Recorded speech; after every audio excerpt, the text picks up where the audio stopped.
Yes, I did reach back to the agency because it's part of this whole hybrid controversy that people question whether the actual meeting happened and whether I'm just telling a story, what was the truth behind it. And I wanted to combine my medical records of something CIA might have found that they thought was unusual, combined with the hybrid story. And it's an ongoing process. And so unlike a FOIA or even going through what I did with the presentation, the Pre-Publication Classification Review Board, this is a direct entry into CIA to the privacy coordinator.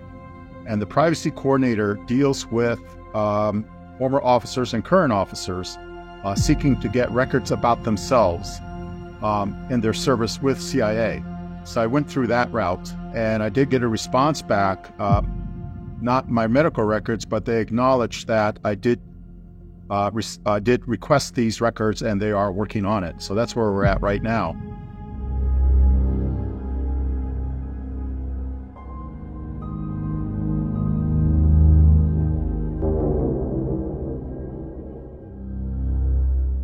What I'm going to do is follow up with what we call a HIPAA request, which is just a release authorized by me of my medical records to a doctor. And it's been suggested to me that that might be a better way to prompt their response, that I'm not just getting the records for myself, but it's going to a doctor.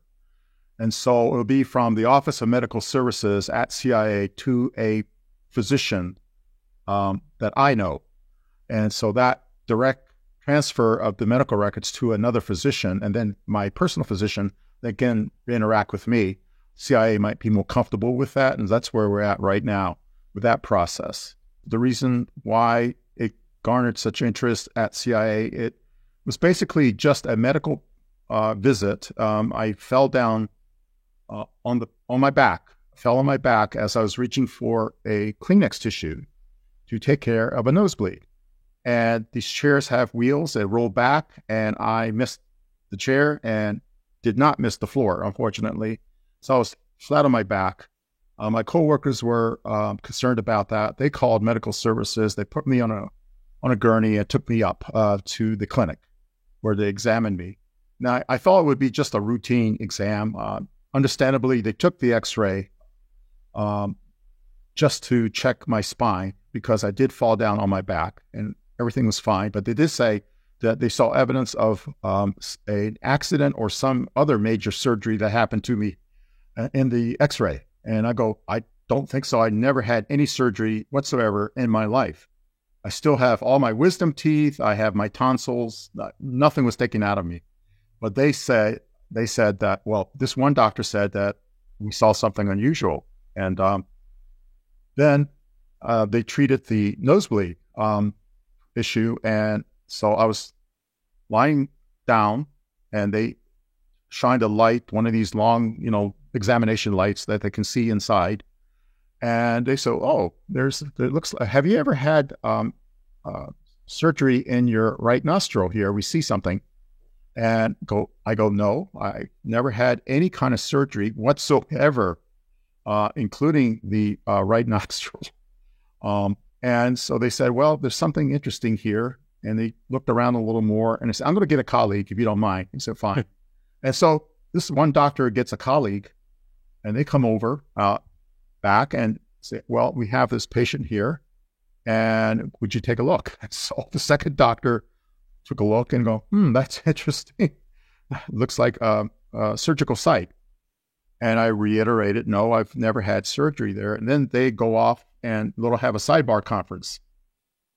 And then they come back and say, would you like for us to cauterize it?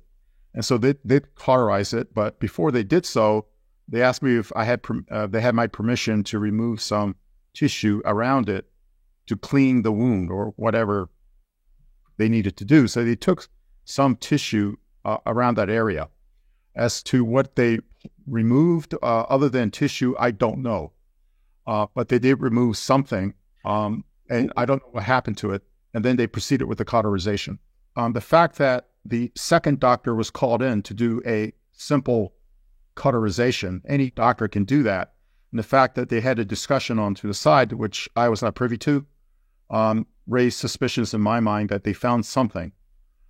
So that's why I wanted to get my medical records of that time to see exactly what they might have found. And I'm very curious to see those medical records because in my mind, it was just a simple procedure. Nothing in that record should be redacted. I should be able to see everything, including whatever notes they took of the procedure, unless they had a second record that did not show me where they kept their notes about what they saw or recovered. I don't see why they would, but in the context of what we know about implants and so forth, that raises suspicions in my own mind.